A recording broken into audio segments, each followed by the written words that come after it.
আসসালামু আলাইকুম সবাইকে, স্বাগত সবাইকে বোটাজুর আজকের ক্লাসে। তো আমরা বায়োলজি পড়তেছিলাম খাদ্য, পুষ্টি ও পরিপাক অধ্যায়টি। তো আজকে আমরা পড়ব পুষ্টির অভাবজনিত বিভিন্ন কিছু রোগ, ঠিক আছে? তো প্রথমেই আমরা যেটা নিয়ে আলোচনা করব গয়টার নিয়ে। প্রথমে আমরা আলোচনা করব কি নিয়ে? গয়টার নিয়ে। গয়টার কি? গয়টার হচ্ছে একটা বিশেষ ধরনের রোগ। বিশেষ ধরনের কিসের রোগ? আমরা যে গলগণ্ড রোগটা চিনি, এটা হচ্ছে বিশেষ ধরনের একটা গলগণ্ড রোগ, ঠিক আছে? গয়টার হচ্ছে বিশেষ ধরনের গলগণ্ড। বিশেষ ধরনের গলগণ্ড, গয়টার হচ্ছে বিশেষ ধরনের গলগণ্ড। এক্ষেত্রে আমাদের মনে রাখতে হবে যে সকল গলগণ্ডই কি নয়? গয়টার নয়। সকল গলগণ্ড গয়টার নয়।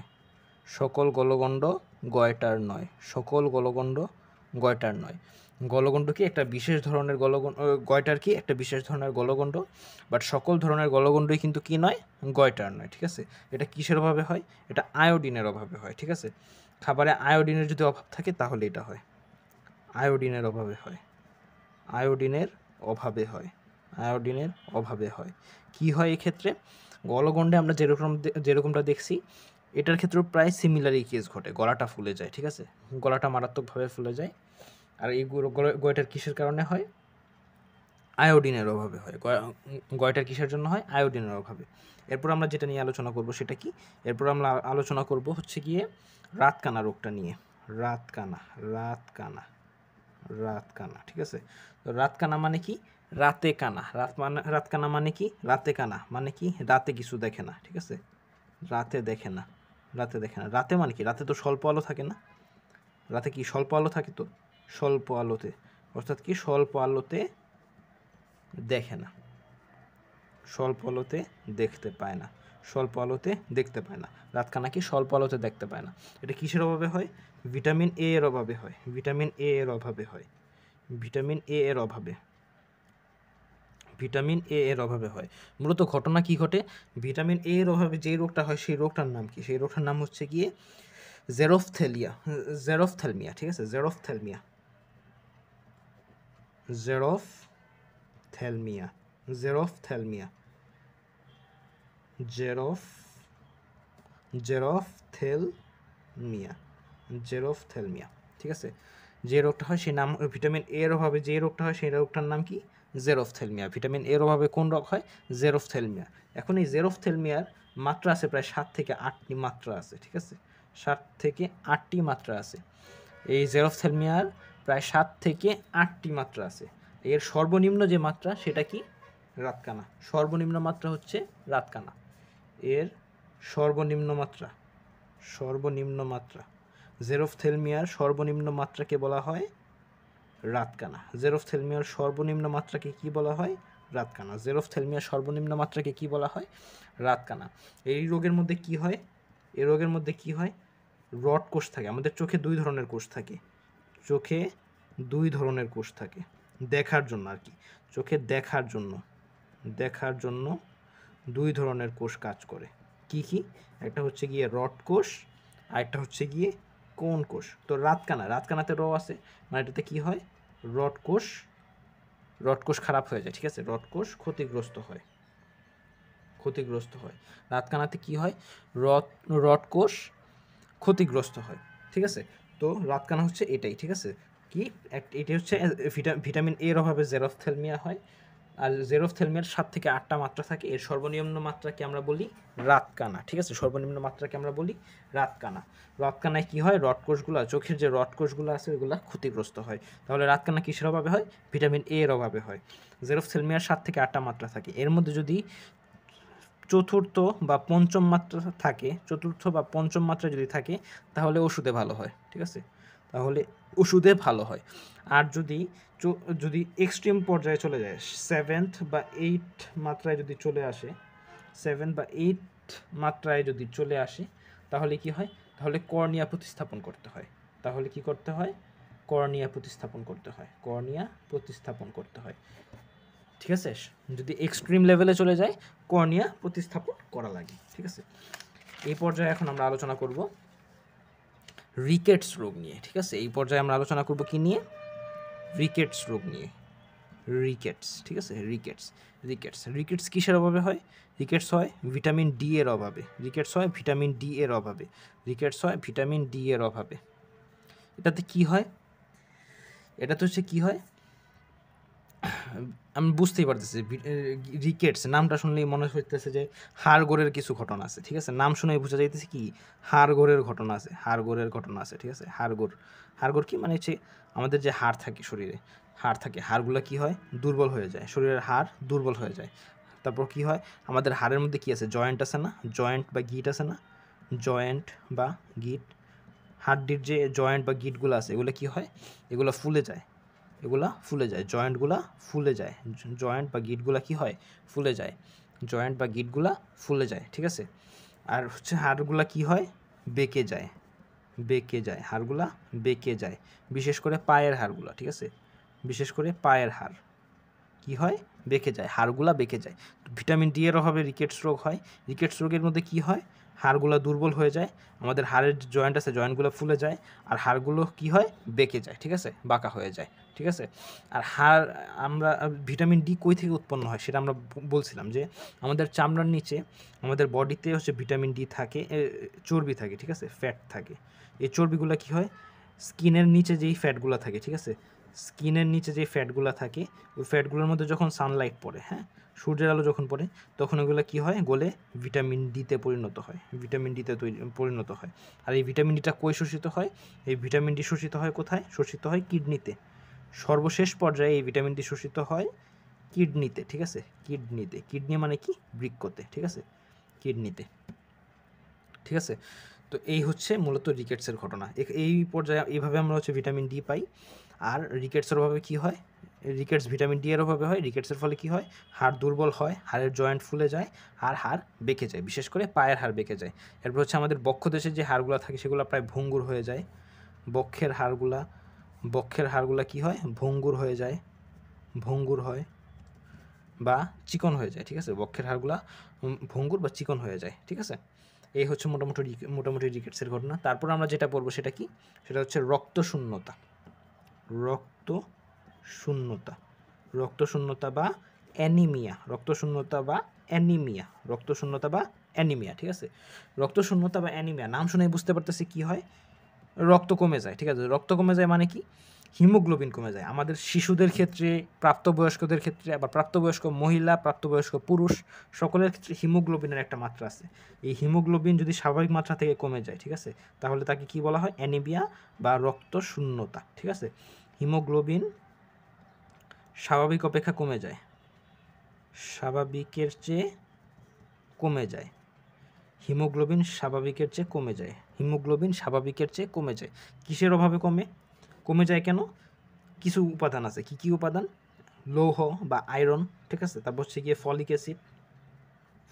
অ্যাসিড, এরপর হচ্ছে ভিটামিন B12, হ্যাঁ, ভিটামিন B12, লৌহ, তারপর হচ্ছে আচ্ছা হিমোগ্লোবিনের হিম গ্রুপে কিন্তু ফ্যারিটিন থাকে, ফ্যারিটিনটা আসলে লোহা, তারপর হচ্ছে ফলিক অ্যাসিড থাকে, এই ফলিক অ্যাসিড আর হচ্ছে ভিটামিন B12, এগুলোর অভাবে কি হয় এই রক্তশূন্যতা বা অ্যানিমিয়া দেখা যায়, ঠিক আছে।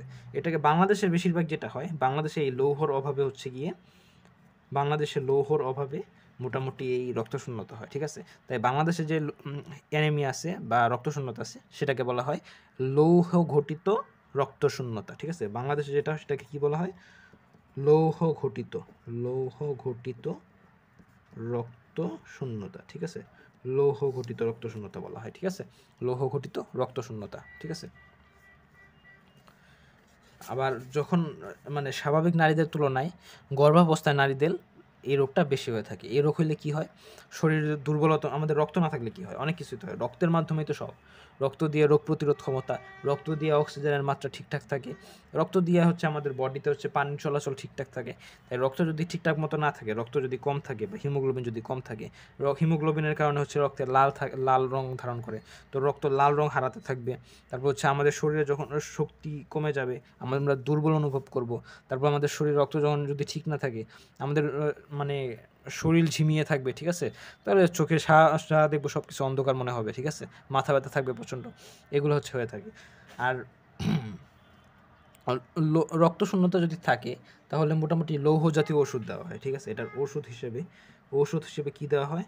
ঔষধ হিসেবে লৌহ জাতীয় জিনিস দেওয়া হয়, লৌহ জাতীয় ওষুধ দেওয়া হয়। কিন্তু ঘটনা হচ্ছে এগুলো ডক্টরের পরামর্শ লাগবে, ঠিক আছে, ডক্টরের প্রেসক্রিপশন লাগবে। কেন? কারণ এই রক্তশূন্যতা কয়েক রকমের হতে পারে, যেরকম একটা বললাম যে লৌহ ঘটিত হতে পারে, ফলিক অ্যাসিড, ভিটামিন B12 হতে পারে। আরেকটা কারণে রক্তশূন্যতা হয়ে থাকে যেটা বংশগতীয় রোগ, ঠিক আছে, রক্ত কম হতে পারে। আরেকটা বংশগতীয় রোগ আছে, সেই রোগটার নাম কি? বংশগতীয় রোগটা হচ্ছে কি? থ্যালাসেমিয়া। Thalassaemia, thalassaemia.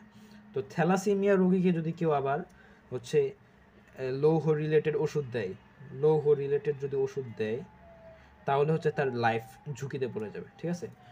যদি থ্যালাসেমিয়া রোগীকে যদি লৌহ জাতীয় ঔষধ দেওয়া হয় তাহলে সে আরও অসুস্থ হয়ে যাবে, ঠিক আছে, তার লাইফ রিস্ক হয়ে যাবে। সেজন্য কি করতে হবে? ডাক্তারের কাছে যেতে হবে, ঠিক আছে। সব ক্ষেত্রে ডাক্তারদেরকে কষাই বলে ফেললেই হবে না, ঠিক আছে।